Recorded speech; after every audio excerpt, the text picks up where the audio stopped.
Welcome back to ನಮ್ಮದೊಂದು ಮತ್ತೊಂದು ಹೊಸ ವೀಡಿಯೋಕ್ಕೆ. ಈ ಒಂದು ವಿಡಿಯೋಗೆ ಯಾವುದ್ರ ಬಗ್ಗೆ ಇನ್ಫಾರ್ಮೇಷನ್ ಕೊಡಕತ್ತೀನಿ ಅಂದರೆ, ಸೊ ಇನ್ನೇನು ಒಂದು ಅಡ್ಮಿಷನ್ ಮಾಡಬೇಕು. ನಮಗೆ ಅಡ್ಮಿಷನ್ ಮಾಡಬೇಕಂತ ಡಾಕ್ಯುಮೆಂಟ್ಸ್ ಏನು ಯಾವ್ಯಾವ ಡಾಕ್ಯುಮೆಂಟ್ಸ್ ಬೇಕಾಕವು ನಮಗೇನೋ ಅದ್ರ ಬಗ್ಗೆ ಗೊತ್ತಿಲ್ಲ. ಸೊ ಕೆಲವೊಂದಿಷ್ಟು ಗೊತ್ತೈತಿ, ಅರ್ಧಂಬರ್ಧ ಗೊತ್ತೈತಿ.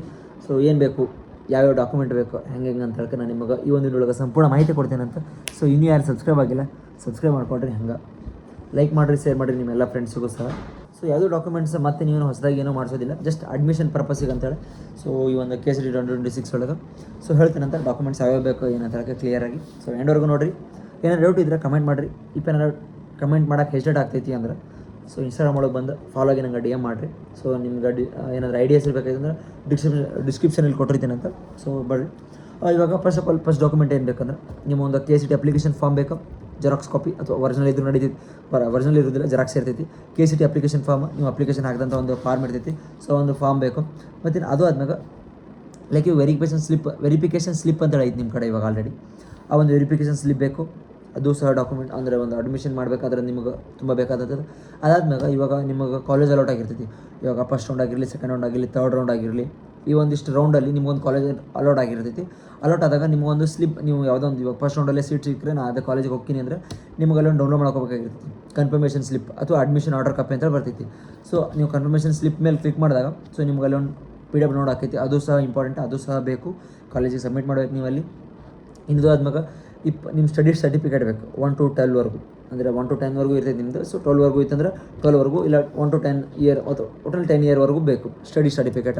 ಮತ್ತು ಇನ್ನದು ಆದ್ಮೇಲೆ ರೂರಲ್ ಸರ್ಟಿಫಿಕೇಟ್ಸ್. ಇವಾಗ ಇವಾಗ ರೂರಲ್ ರಿಸರ್ವೇಷನ್ನ ಕ್ಲೈಮ್ ಮಾಡ್ಕೊಂಡಿನಿ. ನಂಗೆ ಯಾವ್ಯಾವ ಸರ್ಟಿಫಿಕೇಟ್ ಬೇಕಂದ್ರೆ ರೂರಲ್ ಸರ್ಟಿಫಿಕೇಟ್ ಒರಿಜಿನಲ್ ಬೇಕು, ಜೆರಾಕ್ಸ್ ಎಲ್ಲ ಒರಿಜಿನಲ್ ಕಾಪೀಸ್ ಬೇಕು. ಮತ್ತು ಇನ್ನು ಕನ್ನಡ ಮೀಡಿಯಮ್ನ ಕ್ಲೈಮ್ ಮಾಡ್ಕೊಂಡಿದ್ದಂದ್ರೆ ಕನ್ನಡ ಮೀಡಿಯಮ್ ಬೇಕು. ಯಾರ್ದು ಕ್ಲೈಮ್ ಮಾಡ್ಕೊಂಡಿಲ್ಲ, ಆ ರಿಸರ್ವೇಷನ್ ಅಂಡರ್ ಬರೋದಿಲ್ಲ, ಅವ್ರೇನು ವರಿ ಮಾಡ್ಕೊಬೇಡ್ರಿ. ಯಾರ್ದು ಬರ್ತಿತ್ತಲ್ಲ, ಸೊ ಇವಾಗ ರೂರಲ್ ಕೆಲವೊಬ್ರು ಬರ್ತೈತಿ, ಕೆಲವೊಬ್ರು ಕನ್ನಡ ಮೀಡಿಯಮ್ ಬರ್ತೈತಿ. ಸೊ ಅವರೆಲ್ಲ ಮಸ್ಟ್ ಆ್ಯಂಡ್ ಶುಡ್ ಅವರು ಇದನ್ನೆಲ್ಲ ಒರಿಜಿನಲ್ ಡಾಕ್ಯುಮೆಂಟನ್ನು ಇಟ್ಕೋಬೇಕು ಅವ್ರ ಜೊತೆ. ಮತ್ತು ಇನ್ನು HK ರಿಸರ್ವೇಷನ್ ಬರ್ತಿಲ್ಲ. ಸೊ ಅದು ಯಾರ್ಯಾರು ಅಪ್ಲೈ ಮಾಡಿರ್ತೀರಿ ನೀವು, ಅಂದರೆ ಯಾರ್ಯಾರಿಗೆ ಅಪ್ಲೈ ಆಗಿರ್ತೈತೆ, ಅದು ಕ್ಲೈಮ್ಡ್ ಆ್ಯಂಡ್ ವೆರಿಫೈ ಆಗಿರ್ತೈತಿ, ಅವರೆಲ್ಲ ಆ ಒಂದು ಒರಿಜಿನಲ್ ಡಾಕ್ಯುಮೆಂಟನ್ನು ನಿಮ್ಮ ಜೊತೆ ಇಟ್ಕೋಬೇಕು ಅಡ್ಮಿಷನ್ ಮಾಡುವಾಗ. ಅಲ್ಲಿ ನೋಡ್ತಾರಲ್ಲ. ಸೊ ಇನ್ನು ಇದು ಆದ್ಮೇಲೆ ಕ್ಯಾಸ್ಟ್ ಸರ್ಟಿಫಿಕೇಟ್. ಇನ್ನು ಕೆಲವೊಬ್ರದ್ದು ಕ್ಯಾಸ್ಟ್ ಇರ್ತೈತಿ. ಇವಾಗ SC ST SCA SCA SCA SCB SCC ಅಂತ ಹಿಂಗೆ ಇರ್ತೈತಿ. ಮತ್ತು ಇನ್ನು ST ಅವ್ರದ್ದು so OBC 2A 3B 3A ಈ ರೀತಿಯಾಗಿ ಇರ್ತೈತಲ್ಲ. ಸೊ ಅವ್ರದ್ದು ಎಲ್ಲರದ್ದು caste certificate must and should ಬೇಕು. ಮತ್ತು ಇನ್ನು ಇನ್ಕಮ್ ಲೈಕ್ ಇವಾಗ SNK ಕೋಟಾ ಆಗಿರಲಿ, ಮತ್ತು ಬೇರೆ ಬೇರೆ ಕೋಟಾ ಅಂತೆಲ್ಲ ಇದು ಮಾಡಿದವರು 8 ಲಕ್ಷಕ್ಕಿಂತ ಕಮ್ಮಿ ಇನ್ಕಮ್ ಇದ್ದವರೆಲ್ಲ ಇನ್ಕಮ್ ಸರ್ಟಿಫಿಕೇಟನ್ನು ಮಾಡಿಸ್ಬೇಕಾಗಿರ್ತೈತಿ. ಪ್ರತಿಯೊಬ್ಬರು ಸಹ ಇನ್ಕಮ್ ಸರ್ಟಿಫಿಕೇಟ್ ಬೇಕೇ ಬೇಕು. ಮತ್ತು ಇದು ಆದ್ಮೇಲೆ ನಿಮ್ಮೊಂದು LC ಅಂದರೆ ಲಿವಿಂಗ್ ಸರ್ಟಿಫಿಕೇಟ್ ಅಂತ ಅಂತೀವಲ್ಲ, ಅಥವಾ TC ಟ್ರಾನ್ಸ್ಫರ್ ಸರ್ಟಿಫಿಕೇಟ್ ಅಥವಾ ಲಿವಿಂಗ್ ಸರ್ಟಿಫಿಕೇಟ್ ಅಂತೀವಲ್ಲ, 12th ಕ್ಲಾಸ್ದು ನಿಮ್ಮ ರೆಸ್ಪೆಕ್ಟೆಡ್ PUC ಕಾಲೇಜಿಂದ ಸೊ ನೀವು ಅಲ್ಲಿ ಲೆಟರ್ ಕೊಟ್ಟರೆ ಅಂದರೆ ಅವ್ರು ನಿಮಗೆ ಅದನ್ನು ಸಬ್ಮಿಟ್ ಮಾಡ್ತಾರೆ. ಸೊ ಅದು ಬೇಕು. ಮತ್ತಿನ್ನು 12th ಮಾರ್ಕ್ಸ್ ಕಾರ್ಡ್ ಅದು ಲೈಕ್ ಒರಿಜಿನಲೇ ಇರ್ತೈತಿ. ಒರಿಜಿನಲ್ ನೀವು ನಿಮ್ಮೊಂದು ರೆಸ್ಪೆಕ್ಟೆಡ್ PU ಕಾಲೇಜಲ್ಲಿ ಸಿಗ್ತೈತಿ. ಸೊ ಅದು ತರಬೇಕು.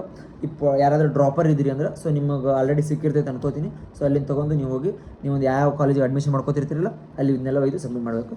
ಮತ್ತು ಇದು ಆದ್ಮೇಲೆ SSLC ಅಂದರೆ 10th ಮಾರ್ಕ್ಸ್ ಕಾರ್ಡ್, ಅಂದರೆ 10th ಕ್ಲಾಸಿಂದ ಇರ್ತಿಲ್ಲ. ಸೊ ಅದ್ರದ್ದು ಸಹ ಒರಿಜಿನಲ್ ಮಾರ್ಕ್ಸ್ ಕಾರ್ಡ್ ನಿಮ್ಮ ಜೊತೆ ಇಟ್ಕೊಂಡಿರ್ಬೇಕು. ಸೊ ಈಗ ಕೇಳಿದ್ರಲ್ಲಿ ಕೊಡಬೇಕು. ಸೊ ಇನ್ನು ಇದು ಆದ್ಮೇಲೆ ಪಾಸ್ಪೋರ್ಟ್ ಸೈಜ್ ಫೋಟೋಸ್ಗಳು ಬೇಕು. ಅಂದರೆ ಪಾಸ್ಪೋರ್ಟ್ ಸೈಜ್ ಫೋಟೋ ಒಂದು ಮಿನಿಮಮ್ ಅಂದರೆ ಒಂದು 8 ಅಂತೂ ಬೇಕೇ ಬೇಕು. 8 ಪಾಸ್ಪೋರ್ಟ್ ಸೈಜ್ ಫೋಟೋ ನಿಮ್ಮ ಜೊತೆ ಇಟ್ಕೊಳ್ರಿ.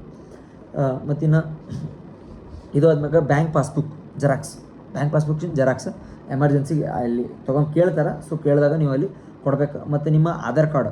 So Aadhaar card must and should mandatory ಇದು. ಸೊ ಆಧಾರ್ ಕಾರ್ಡ್ ಬೇಕೇ ಬೇಕು. ನಿಮ್ಮ ಆಧಾರ್ ಕಾರ್ಡ್ ಜೆರಾಕ್ಸ್ ಅಲ್ಲಿ ನೀವು ಅಲ್ಲಿ ಸಬ್ಮಿಟ್ ಮಾಡಬೇಕಾಗಿರ್ತೈತಿ. ಸೊ ಆಧಾರ್ ಕಾರ್ಡ್ ಜೆರಾಕ್ಸ್ ಆಯಿತು. ಸೊ ಇನ್ನು ಇದು ಆದ್ಮೇಲೆ KCET ಸ್ಕೋರ್ ಕಾರ್ಡ್, ಅಂದರೆ KCET ಒಂದು ರಿಸಲ್ಟ್ ಬಂದಾಗ ಒಂದು ಸ್ಕೋರ್ ಕಾರ್ಡ್ ಬಂದಿರ್ತೈತಿ. ಆ ಒಂದು KCET ಸ್ಕೋರ್ ಕಾರ್ಡ್ ಬೇಕು. ಸೊ ಅದು ಆದ್ಮೇಲೆ ಮತ್ತು ಇನ್ನು ಲಾಸ್ಟಾಗಿ ಬರೋದು KCET ಅಡ್ಮಿಟ್ ಕಾರ್ಡ್, ಅಂದರೆ ಅಡ್ಮಿಷನ್ ಲೈಕ್ ಇವಾಗ ನೀವು KCET ಎಕ್ಸಾಮ್ ಬರೆಯೋಕೆ ಹೋದಾಗ ನಿಮ್ಮೊಂದು ಅಡ್ಮಿಟ್ ಕಾರ್ಡ್ ಬಂದಿತ್ತು. ಸೊ ಒಂದು ಅಡ್ಮಿಟ್ ಕಾರ್ಡ್. ಸೊ ಇದಾಗಿತ್ತು ಎಲ್ಲ ಡಾಕ್ಯುಮೆಂಟ್ಗಳು. ಸುಮಾರು ಒಂದು 15 ಡಾಕ್ಯುಮೆಂಟ್, ಜಾಸ್ತಿ ಏನಿಲ್ಲ. ಲೈಕ್ ಎಲ್ಲ ನಿಮ್ಮ ಕಣ್ಣು ಮುಂದೆ ಇರ್ತಾವೆ. ಯಾವುದೂ ಸಹ ಕಳ್ಕೊಳಕ್ಕೆ ಹೋಗ್ಬೇಡ್ರಿ, ಇವಾಗಲೇ ರೆಡಿ ಮಾಡಿ ಇಟ್ಕೊಳ್ರಿ.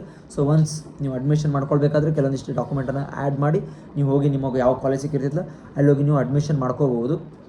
ಇವೇನು ಡಾಕ್ಯುಮೆಂಟ್ ಇಷ್ಟೆಲ್ಲ ಅದಾವೆ ಏನಿಲ್ಲ, ಜಸ್ಟ್ ಎಲ್ಲ ನಿಮಗೆಲ್ಲ ಈಸಿಯಾಗಿ ಸಿಗೋಂಥದ್ದು. ನಿಮಗೆ ಇದು ಬಿಟ್ಟು ಮತ್ತೇನೋ ಡೌಟ್ ಇದ್ದರೆ ಕಮೆಂಟ್ ಮಾಡಿ ಕೇಳ್ರಿ. ನಿಮಗೆ ಕಮೆಂಟ್ ಮಾಡೋಕ್ಕೆ ಆಗಲಿಲ್ಲ ಅಂದರೆ ಸೊ ಇನ್ಸ್ಟಾಗ್ರಾಮ್ ID ಇರ್ತೈತಿ ಡಿಸ್ಕ್ರಿಪ್ಷನಲ್ಲಿ. ಸೊ ಅದಕ್ಕೆ ಫಾಲೋ ಆಗಿ DM ಮಾಡಿದ್ರಿ ಅಂದರೆ ನಿಮ್ಮ ಡೌಟ್ನ ಕ್ಲಾರಿಫೈ ಮಾಡ್ತೀನಂತ. ಸೊ ಇದಾಗಿತ್ತು ಇವತ್ತಿನ ವಿಡಿಯೋ. ಮತ್ತೇನೋ ಡೌಟ್ ಇದ್ದರೆ ಕೇಳಿ ಅಂತ ಹೇಳೀನಿ. ಸೊ ಮತ್ತೆ ನೆಕ್ಸ್ಟ್ ವಿಡಿಯೋ ಸಿಗ್ತೇನಂತ. ಓಕೆ, ಟಾಟಾ, ಬಾಯ್.